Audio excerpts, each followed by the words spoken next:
Friends అందరికీ నమస్కారం అండి. తెలంగాణ రాష్ట్ర వ్యాప్తంగా ఉన్నటువంటి రైతులకు సంబంధించి ప్రభుత్వం నుంచి గుడ్ న్యూస్ రావడం జరిగిందండి. సో ఈ లిస్టులో ఉన్న వారికి మాత్రమే డబ్బులు అనేది జమ కావడం జరుగుతుందండి పీఎం కిసాన్ సంబంధించి. సో యాక్చువల్గా పీఎం కిసాన్ సంబంధించి ప్రభుత్వం ప్రధాని మోదీ 19 విడత 22,000 కోట్లను రేపు అనగా 24 తారీఖు సోమవారం రోజు అవుతుంది రేపు విడుదల చేయబోతున్నారు. బీహార్లోని భాగల్పూర్లో జరిగిన కార్యక్రమంలో ప్రధాని నిధులు అయితే రిలీజ్ అయితే చేస్తారనమాట.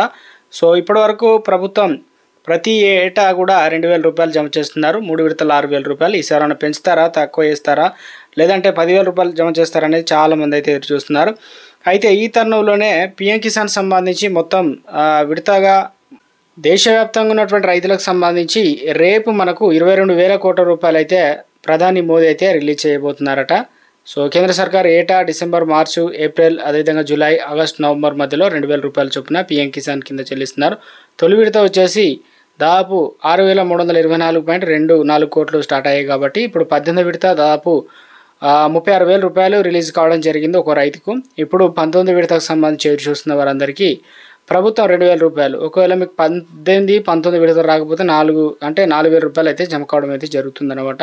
సో రాష్ట్ర వ్యాప్తంగా రేపు అయితే మనకు 11 గంటలకు స్టార్ట్ అవుతుందన్నమాట. సో ఈ లిస్ట్ అనేది ఎలా ఉంది, అసలు మన పేరు ఉందా లేదనే చెక్ చేసుకోవాలన్నమాట. వీళ్ళకి మాత్రమే చెక్ చేసుకుంటే డబ్బులు పడతాయి, లేకపోతే రావన్నమాట. సో ఎవరికి రావు ఏంటి అనేది కూడా తెలుసుకునే ప్రయత్నం అయితే చేద్దామండి. సో వీడియోస్ ఉన్న ప్రతి ఒక్కరు కూడా లైక్ చేయండి. కొత్తగా ఛానల్ వస్తే తప్పకుండా సబ్స్క్రైబ్ చేసుకొని bell button all notification activate చేసుకోండి. మిత్రులందరూ వీడియోని షేర్ చేయండి. ముందుగా మీ మొబైల్లో లిస్ట్ అనేది ఇలా చెక్ చేసుకోనమాట. ఏదైతే pmkisan.gov.in వెబ్సైట్ అనేది ఎంట్రీ చేయండి. చేసిన వెంటనే మనకు వెబ్సైట్ వస్తుంది. వెబ్సైట్ను క్లాప్ చేసిన తర్వాత అంటే నెక్స్ట్ మనకు అఫీషియల్ పేజ్ అయితే ఓపెన్ అవుతుందన్నమాట. ఇందులో వచ్చేసి మనకు మన పేరు ఉందా లేదా అనేది ఎలా తెలుసుకోవాలి ఏంటంటే ఇక్కడ స్క్రోల్ చేస్తున్నట్లయితే కింద వచ్చేసి మనకు బెనిఫిషియరీ సంబంధించినటువంటి లిస్ట్ అనేది ఉంటుందన్నమాట. సో ఇక్కడ వచ్చేసి ఈ లిస్ట్ పైన మనం ట్యాప్ చేయండి. నెక్స్ట్ మనకు నెక్స్ట్ పేజ్ తీసుకెళ్తుంది. ఇక్కడ వచ్చేసి మనకు స్టేట్ అడుగుతుంది, దాంతోపాటు ఇక్కడ డిస్టిక్ అడుగుతుంది, అదేవిధంగా సబ్ డిస్టిక్, బ్లాక్, అదేవిధంగా విలేజ్. సో విలేజ్ వారిగా మనకు ఎంతమంది పీఎం కిసాన్ సంబంధించిన లిస్ట్ ఉంది, మనకు ఎంతమందికి డబ్బులు పడతాయి అనేది కూడా తెలుస్తుంది అనమాట. సెలెక్ట్ చేస్తున్నారండి. ఇక్కడ మనకు తెలంగాణ కాబట్టి తెలంగాణ, ఒకవేళ మీరు ఆంధ్రప్రదేశ్ అయినట్లయితే ఆంధ్రప్రదేశ్ అనేది సెలెక్ట్ చేసుకోవాల్సి అయితే ఉంటుందన్నమాట. సో ఇక్కడ నేను తెలంగాణ అనేది సెలెక్ట్ చేస్తున్నాను.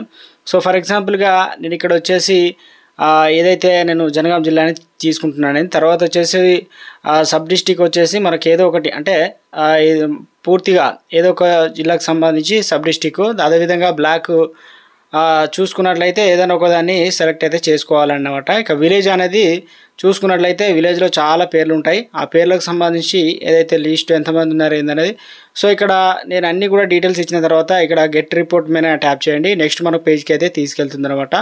సో ఇక్కడ నేను గెట్ మీద ట్యాప్ చేస్తున్నాను. నెక్స్ట్ మనకి ఇలా డీటెయిల్స్ అయితే రావడం జరుగుతుంది అన్నమాట. ఎంతమంది ఉన్నారు ఏందనేది మన పేరు అనేది ఇక బ్లాక్ వైజ్, లిస్ట్ వైజ్ కదా కనిపిస్తుంది. సో వీళ్ళు ఉన్న వారికి మాత్రమే మనకు డబ్బులు అనేది జమ కావడం అయితే జరుగుతుందన్నమాట. లేకపోతే డబ్బులు అనేది జమ కాదు. సో ఎందుకంటే వీరికి ఈకేవైసీ అయినట్టు లిస్ట్లో ఉన్నట్లు.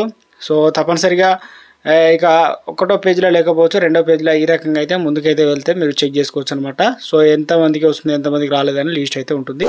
సో రేపైతే డబ్బులు అనేది జమ అవుతుంది అనమాట. లిస్ట్ వైజ్ కూడా పేరు అయితే చెక్ చేసుకోవచ్చు మనం.